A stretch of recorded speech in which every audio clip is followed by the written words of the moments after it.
साईं की बात। बच्चे, ये मन में जो खोने का डर है ना, इसे निकाल दो मेरे बच्चे, क्योंकि तुम हो ही इतने प्यारे कि तुम्हारे पास से ना कोई बहुत दूर नहीं जा सकता मेरे बच्चे। और अगर चला भी गया ना, भटक भी गया, तो वापस लौट कर तुम्हारे पास आएगा, क्योंकि तुम सच में बहुत प्यारे हो।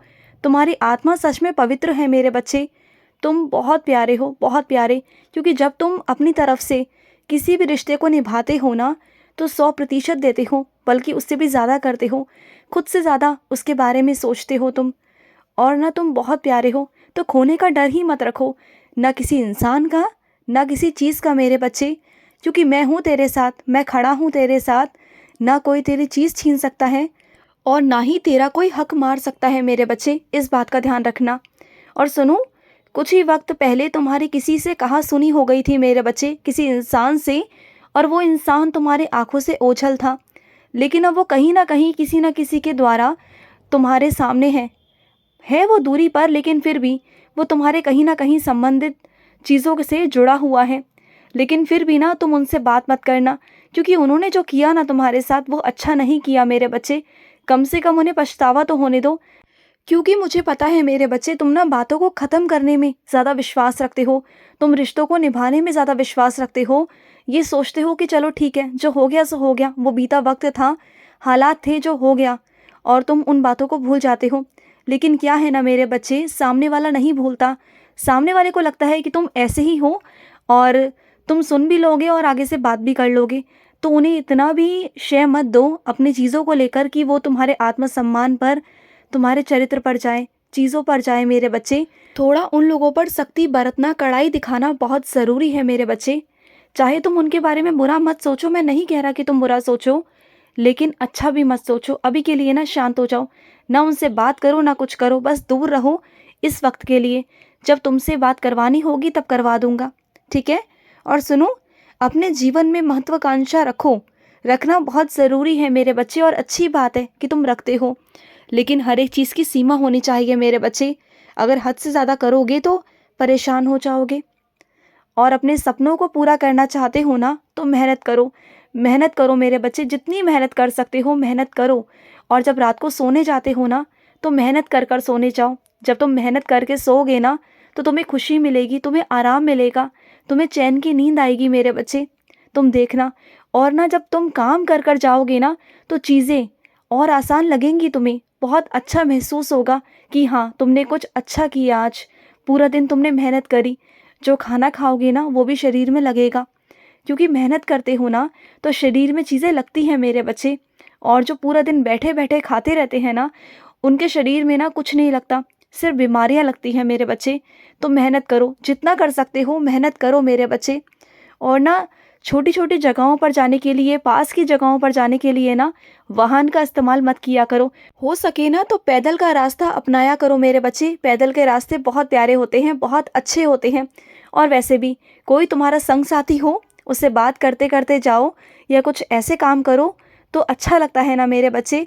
और ये तो तुम्हें बहुत पसंद भी है ना, कि कोई तुम्हारे साथ हो, तो तुम्हें सफ़र का पता ही नहीं चलता कि तुम कहाँ से कहाँ निकल जाते हो, पाँव पाँव, है ना? मुझे पता है मेरे बच्चे। और सुनो, मैं तुम्हारा बीता बचपन तो वापस नहीं लाके दे सकता मेरे बच्चे। मुझे पता है कि तुमने अपने बचपन को ना बहुत छोड़ दिया, क्योंकि जिम्मेदारियां बहुत आ गई थी। तुम अपने बचपन को ना एक तरह से भूल चुके। तुम अपने बचपन को दोबारा से जीना चाहते हो, क्योंकि तुम जी नहीं पाए अच्छे से। तो चिंता मत करना, वो वक्त तो मैं वापस नहीं लाके दे सकता, लेकिन हाँ, आने वाले भविष्य में तुम्हारा बचपन तुम्हें वापस लौटाऊंगा, किसी और रूप में, किसी और के द्वारा। उस बचपन को ना तुम दोबारा से जियोगे, तुम बहुत खुश रहोगे, तुम देखना। ऐसा होगा मेरे बच्चे, होगा। और सुनो, पौधों का ध्यान रखा करो। तुम्हारे घर में जो पौधे हैं ना, वो कहीं टूट रहे हैं, कहीं बिखर रहे हैं, कहीं वहाँ पर पत्ते गिरे हुए हैं। वहाँ पर सफाई करो मेरे बच्चे। जैसे तुम एक बच्चे को पालते हो ना, वैसे उन पौधों की रक्षा किया करो, उन पौधों की देखभाल किया करो। समय समय पर उन्हें पानी दिया करो। उनकी देखभाल करोगे ना, तो वो भी देखना, वो महकेंगे, चहकेंगे, तुमसे बात भी करेंगे। तुम्हें महसूस होगा कि सच में वो तुमसे बहुत खुश हैं। तुमने मुझसे पूछा था, और मैंने तुम्हें बता दिया मेरे बच्चे, कि असली भगवान क्या है और कौन है मेरे बच्चे।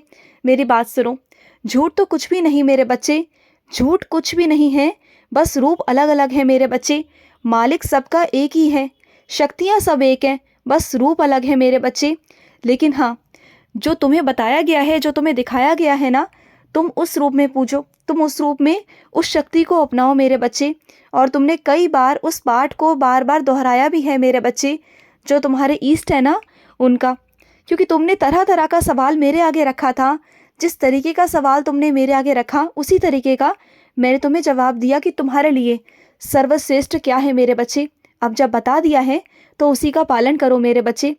और क्या है ना, अगर तुम उनका पालन करोगे, उनकी पूजा करोगे ना, तो जितनी भी नकारात्मक चीज़ें हैं ना, जितना भी कुछ है ना, वो सब चीज़ें तुमसे दूर रहेंगी मेरे बच्चे उस पाठ के कारण। क्योंकि जब तुम पाठ करोगे ना, तो तुम्हारे आसपास की जो खुशियाँ हैं, जो तुमने खुशियाँ छोड़ रखी थी ना, वो सब खुशियाँ तुम्हारे पास आएंगी। तुम देखना, तुम खुश रहना सीख जाओगे, तुम्हारा मन करेगा खुश रहने का। जब सकारात्मकता तुम्हें छुएगी ना, तब तुम्हारा खुद मन करेगा कि तुम उदास ना रहकर ना खुश रहो। तुम अपने आप ना बुराइयों से दूर हो जाओगे मेरे बच्चे और सकारात्मकता के पास आ जाओगे। और एक बात और है मेरे बच्चे, जब भी परेशानियाँ आती हैं ना, तो मेरे पाठों को बढ़ा दिया करो, तुम और ज़्यादा मेरे पाठ किया करो। पता है क्यों? क्योंकि तुम एक पवित्र आत्मा हो मेरे बच्चे, तुम एक पवित्र हो। और जब गंदगी तुम्हारे पास आती है ना, तो वो भी पवित्र होना चाहती है तुम्हारे पास आकर। और जब वो अपना प्रभाव तुम पर डालती है, तुम्हें गंदा करने की कोशिश करती है ना, और तुमसे वो पवित्र होने की कोशिश करती है, तो ज़्यादा प्रभाव पड़ता है मेरे बच्चे तुम पर। तो उस वक्त में ना तुम्हें अपनी शक्तियाँ मेरे पाठों के द्वारा बढ़ा लेनी चाहिए मेरे बच्चे। इससे तुम्हारे जो मन में बुरे विचार आते हैं ना, अपने ज़िंदगी के प्रति, अपने प्रति कि तुम्हें खुश नहीं रहना, तुम्हें अच्छा सा नहीं लग रहा, बहुत अजीब सा लग रहा है ना, तो उस वक्त में मेरे पाठ बढ़ा दो, जिससे कि तुम्हें और शक्तियाँ मैं दे सकूँ, जिससे कि तुम खुश रह सको। और जो चीज़ें हैं ना, वो तुम पर इतना प्रभाव भी ना डाल सकें, बल्कि वो तुम्हें छू कर ना पवित्र हो जाए। ऐसा कुछ करो। और सुनो, तुम्हारे घर में कष्ट था मेरे बच्चे, कष्ट था। तुम्हारे घर में चीज़ें थीं और है भी, कुछ हद तक हैं भी मेरे बच्चे। जो तुम्हारा शक है ना, वो गलत नहीं है मेरे बच्चे। कुछ नकारात्मक ऊर्जाएं हैं, लेकिन तुम्हारे पाठ के कारण ना वो बहुत हद तक कम हो गई हैं। और जो थोड़ी बहुत रह गई है ना, वो भी चली जाएंगी मेरे बच्चे, जो तुम्हें पहले बहुत परेशान करती थी। और वैसे तो तुम्हें मेरी शक्तियों पर भरोसा नहीं है ना, इतना विश्वास नहीं है, क्योंकि तुम मेरी शक्तियाँ जानते नहीं मेरे बच्चे। तुम मुझे वास्तविकता में नहीं पहचान पाए कि तुम्हारे साईं की शक्ति क्या है। मैं चाहूँ ना मेरे बच्चे, तो वहाँ से भी रास्ते बना सकता हूँ जहाँ चट्टान नहीं मेरे बच्चे। जहाँ चट्टान है भी नहीं ना, वहाँ से भी मैं रास्ते बनाना चाहूँ तो बना सकता हूँ मेरे बच्चे। तुम कहते हो ना कि साईं मेरा ध्यान नहीं लगता, ध्यान लगाओगे तो ध्यान लगेगा ना। अगर ध्यान नहीं भी लगता तो मेरी साईं सा चरित्र पढ़ो, मन से पढ़ो। यूँ नहीं कि बस फटाफट पढ़ा और ख़त्म कर दिया, ऐसे नहीं मेरे बच्चे। साईं सा चरित्र को इतने अच्छे से पढ़ो ना, बार बार पढ़ो, समझ समझ कर पढ़ो, एकांत में पढ़ो। इससे ना तुम्हारी तीव्र बुद्धि होगी, और तुम्हारे आसपास जितनी भी नकारात्मक ऊर्जाएं हैं, बुराइयां हैं ना, उन सब से तुम बाहर निकल जाओगे और तुम खुश रहने लगोगे, बहुत खुश। और किसने कह दिया तुमसे कि अपने परिवार को छोड़ दो? मैंने तो किसी से नहीं कहा कि तुम अपने परिवार का त्याग कर दो मेरे लिए। मैं कभी नहीं कहता, किसी को नहीं कहता, बल्कि मैं हमेशा यही कहता हूँ कि अपने परिवार को पहले देखो, बाद में मेरा देखना। और जिस इंसान की ज़िंदगी को देखकर तुम्हारे मन में ये विचार उत्पन्न हुए हैं ना, तो देखो, सबकी ज़िंदगी एक जैसी नहीं होती मेरे बच्चे। उनकी ज़िंदगी अलग है, तुम्हारी ज़िंदगी अलग है। तुम्हारी ज़िंदगी में परिवार को अहमियत देना बहुत ज़रूरी है मेरे बच्चे। उनकी ज़िंदगी में कुछ और चीज़ें हैं जो मैं अभी नहीं इस बारे में बहस करना चाहता तुमसे, और ना मैं करूँगा। बस तुम्हें समझाना चाहता हूँ कि अपने परिवार को देखो, बस बात ख़त्म। और सुनो, चीज़ें चाहे अंदर से हो या बाहर से हो, वो साफ़ रहें तो बेहतर होता है मेरे बच्चे। अगर नहीं तो उसमें अगर मैल आ जाए ना, तो गलतफहमियाँ हो जाती हैं। मुझे पता है कि तुम्हें मेरे 11 वचन कष्ट निवारण मंत्र यूं ही याद है, मुँह ज़बानी याद है। इसका मतलब ये तो नहीं ना कि जल्दी जल्दी से पढ़ कर ख़त्म कर दो और आगे के काम निपटाने की कोशिश करो। ऐसा नहीं होता मेरे बच्चे कि फटाफट ख़त्म कर दिया और आगे बढ़ लिया, ऐसा नहीं। उसे अच्छे से प्रेम से पढ़ो, आराम से पढ़ो, ध्यान से पढ़ो, तभी तो तुम्हें फल मिलेगा ना मेरे बच्चे। खुश रहो। आज का मध्याह्न साई संदेश समाप्त हुआ।